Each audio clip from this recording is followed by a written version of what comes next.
Hello students. काफ़ी time बाद हम एजुकेशन वर्ड्स में मिल रहे हैं। आप सबका स्वागत, अभिनंदन। जैसे कि आप जानते हैं कि ये जो विश्व वैश्विक महामारी चल रही है उसके दौरान आप सबकी पढ़ाई भी बाधित हो रही है और खास करके बोर्ड वाले एग्जाम है जो कंफ्यूजन में डाला हुआ है कि होंगे या नहीं होंगे। ये मान के चले कि 12th क्लास के एग्जाम होंगे और इसी बेस पे अपनी तैयारी कंटिन्यू जारी रखना है।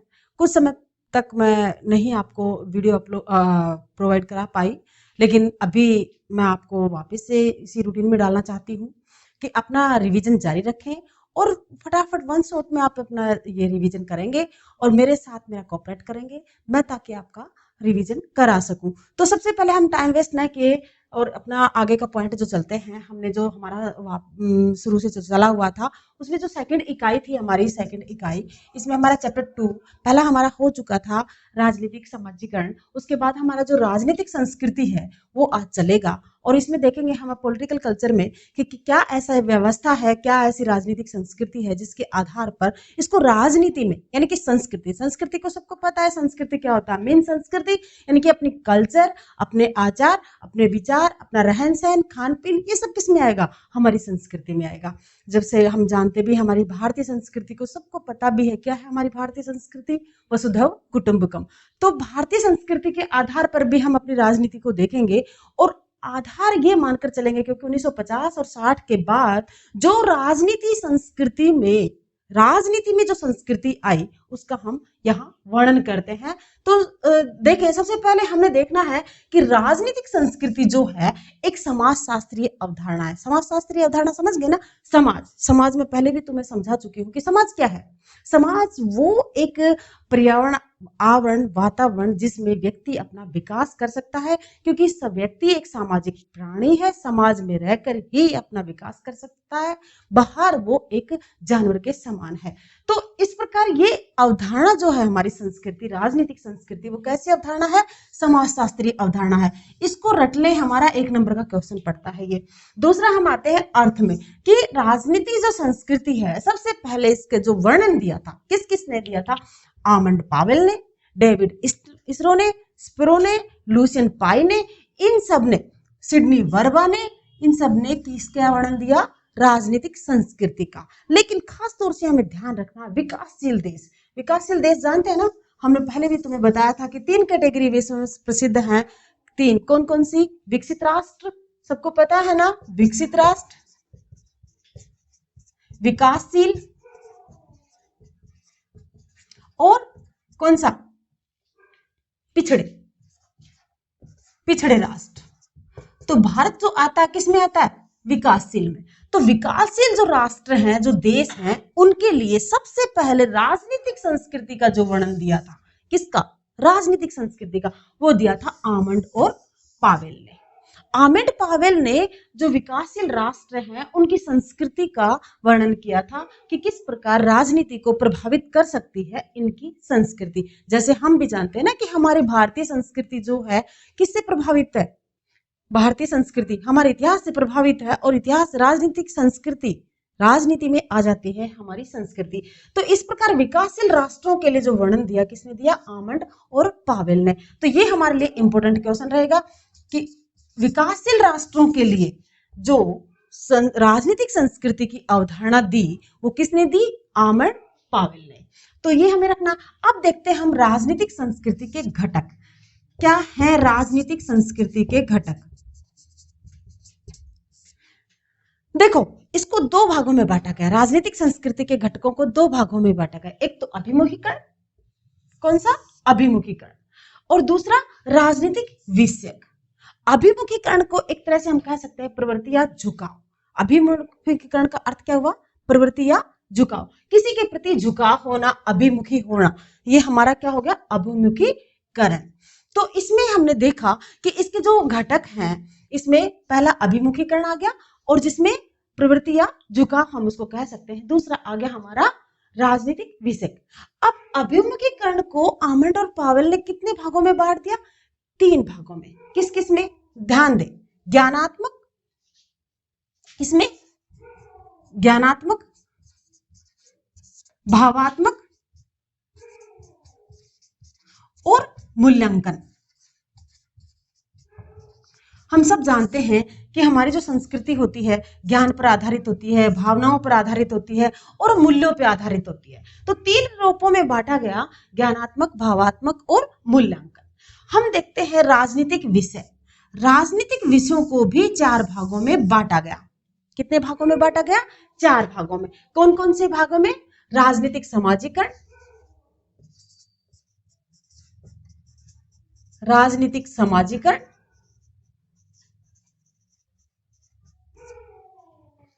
राजनीतिक संरचना,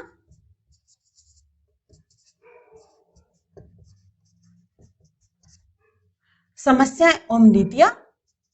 तीसरा जो हमारा पॉइंट रहेगा, समस्याएं और नीतियां।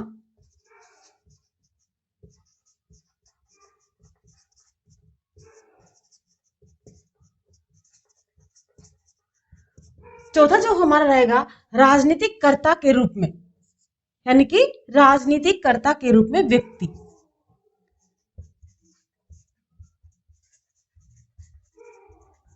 कर्ता के रूप में व्यक्ति, यानी कि व्यक्ति की क्या भूमिका होती है राजनीति में। इस प्रकार सामाजिक राजनीतिक विषय को कितने भागों में बांट दिया? 4 भागों में। किस किस में बांटा? राजनीतिक समाजीकरण, यानी कि राजनीति का किस प्रकार समाजीकरण किया जाए, राजनीति की किस प्रकार संरचना होनी चाहिए, ये हमारी संस्कृति में आ जाएगा। समस्याएं, यानी कि राजनीति में कौन कौन सी समस्याएं आती हैं, उनको किस प्रकार कौन सी नीति के तहत उनका सॉल्यूशन निकाला जा सकता है। और चौथा हमारा है, जो व्यक्ति है वो किस प्रकार राजनीति में कर्ता की भूमिका निभाता है। तो हमारे ये भी समझ में आ गया घटक के अभिमुखीकरण और राजनीतिक विषय।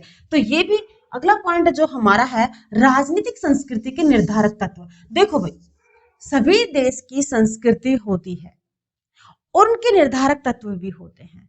तो राजनीति में जो संस्कृति है, राजनीतिक संस्कृति जो है, उसके कौन कौन से ऐसे निर्धारक तत्व हैं जिनका असर उस पर पड़ता है। तो सबसे पहले जो होता है इतिहास, क्योंकि हमें पता है हर देश का इतिहास होता है। इतिहास मतलब बीत गया जो समय, जिसमें हमारी जो घटनाएं घटी उसको हम क्या कहेंगे? इतिहास कहेंगे।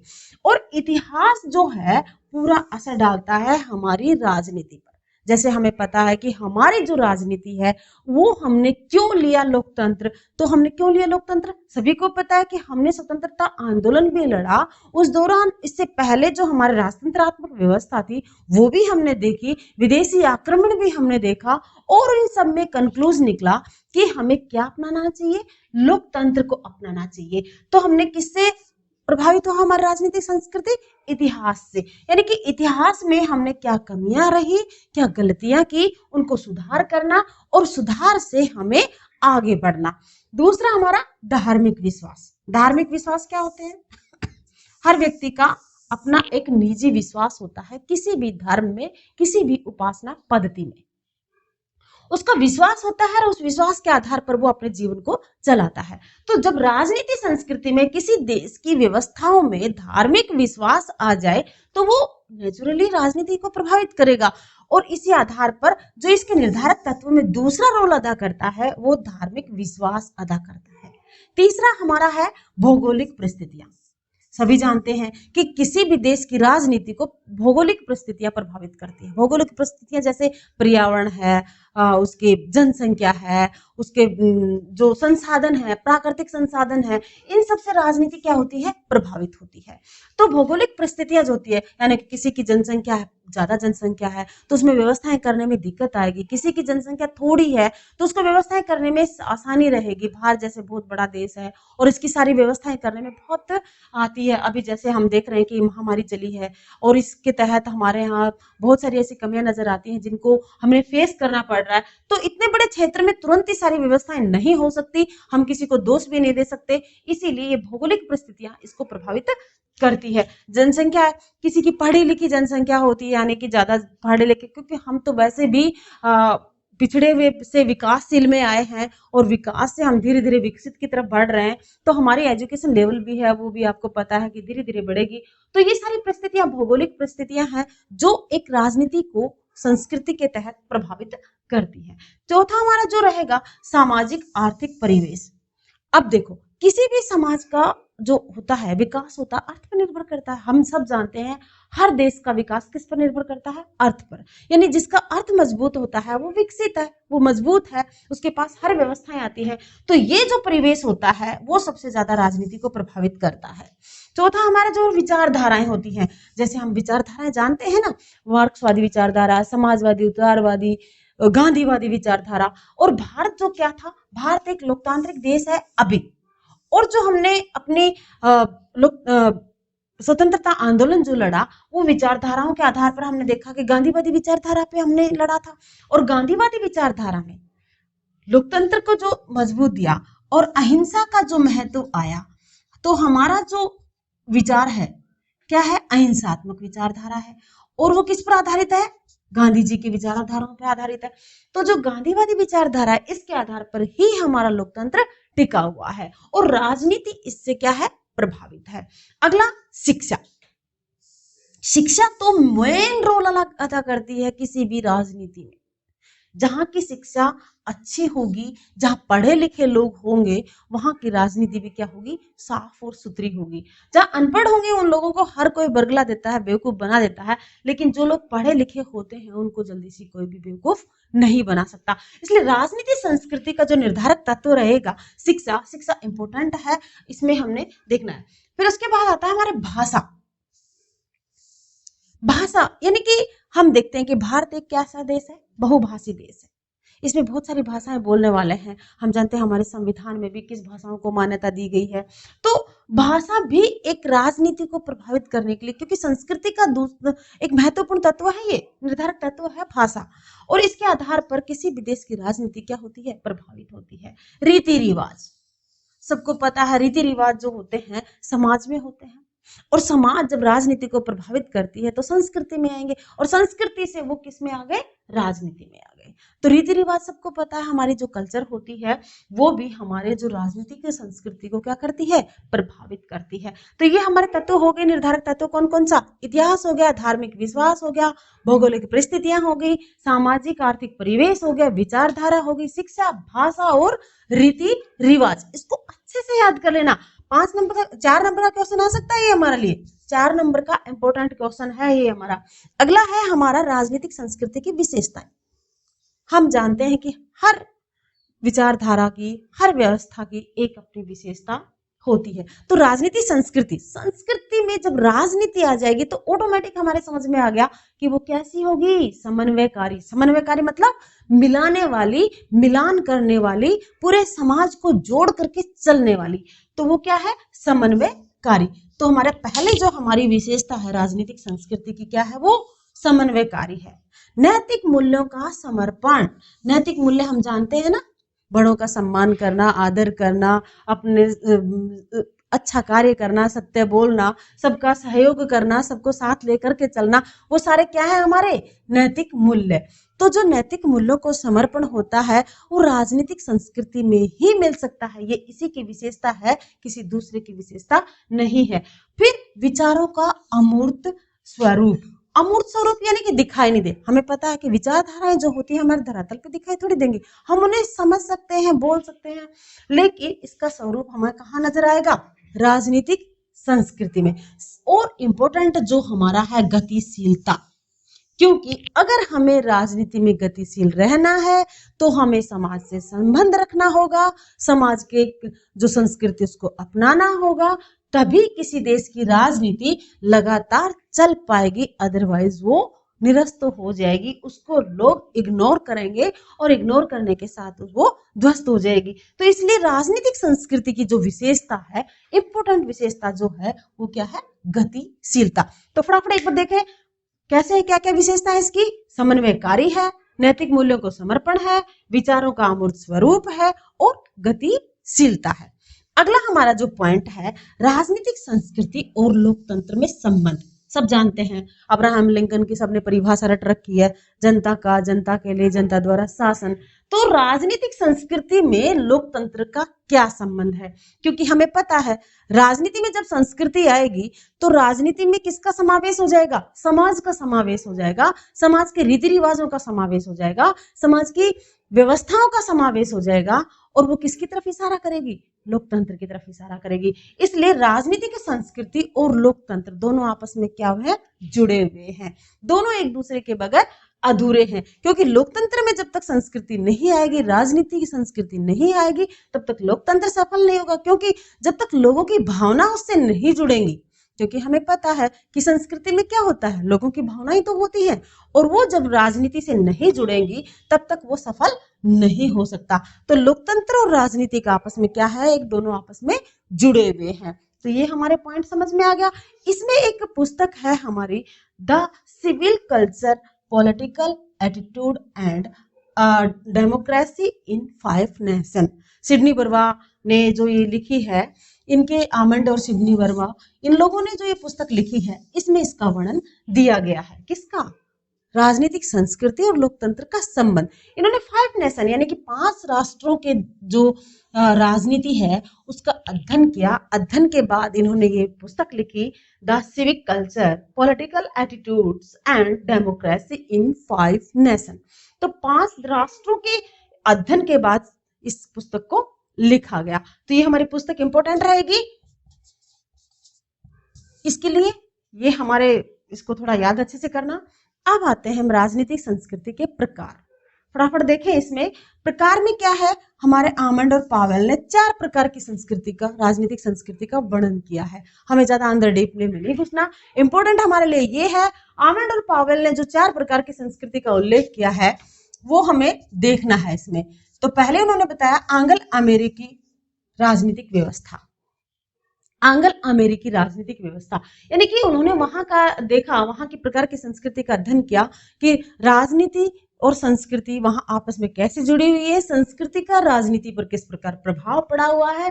तो ये यहाँ की एक प्रकार की अलग संस्कृति उन्होंने दिखाई। तो एक नंबर क्या हुआ? एंग्लो अमेरिकी राजनीतिक व्यवस्था। दूसरी हमारी जो है महाद्वीपीय यूरोपीय व्यवस्था। भाई एक तो ये हो गया, एक यूरोप महाद्वीप की, जो यूरोपीय महाद्वीप की राजनीतिक व्यवस्था।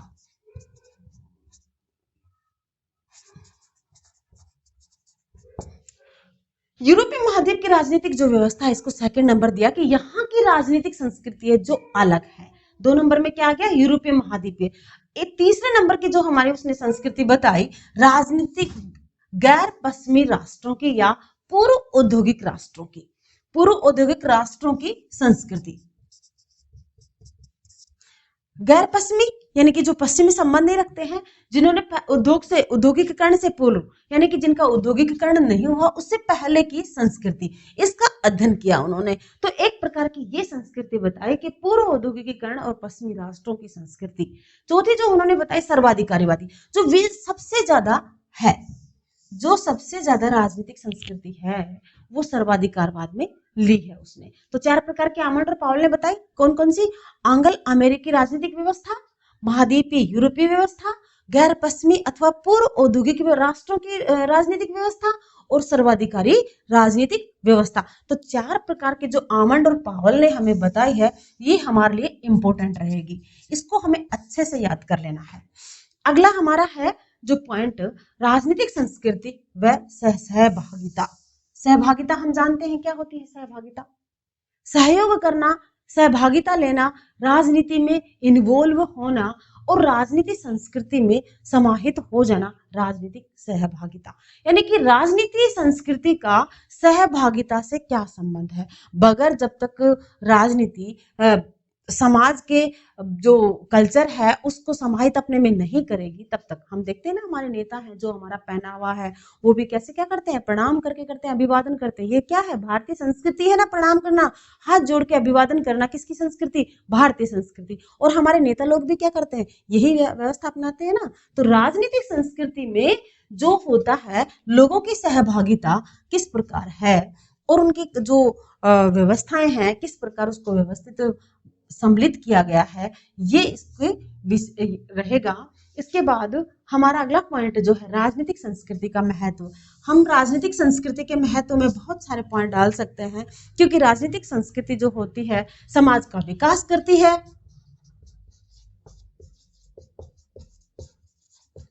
समन्वय करती है,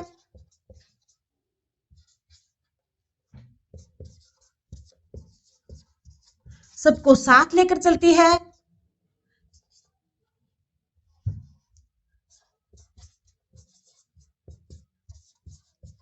और सबकी सहभागिता होती है। तो राजनीतिक संस्कृति का जो महत्व है हमारे लिए क्या है, समाज के विकास के लिए हमें महत्व है, समन्वयकारी व्यवस्था के लिए है, और सबका साथ और सबका विकास हमें चाहिए, और सहभागिता हमें चाहिए। तो राजनीतिक संस्कृति से ये हमारे इसके महत्व को दर्शाया जाता है। इस प्रकार आज हमने एक टॉपिक के रूप में अपनी राजनीतिक संस्कृति को समझा। राजनीतिक संस्कृति आमंड और पावेल, इसको मोस्ट इंपोर्टेंट ध्यान रखना हमारे लिए जरूरी है। इसके अर्थ हमने देख ही लिया, डेविड इसरो, लुशियन पाई, स्प्रो, सिडनी वर्बा, आमंड पावेल। और ये हमारे लिए आमंड पावेल जो है इम्पोर्टेंट है। इसके हमने घटक भी देखे, इसकी विशेषताएं भी देखी, राजनीतिक संस्कृति और लोकतंत्र का संबंध, इसके प्रकार, इसकी हमने देखा कि राजनीतिक संस्कृति व सहभागिता में क्या संबंध है और इसका महत्व क्या है। इस आधार पर हमें इतने से ही हमारा ये चैप्टर क्लोज हो जाएगा। इम्पोर्टेंट चैप्टर है, अच्छे से इसको याद करना। जय हिंद, जय भारत।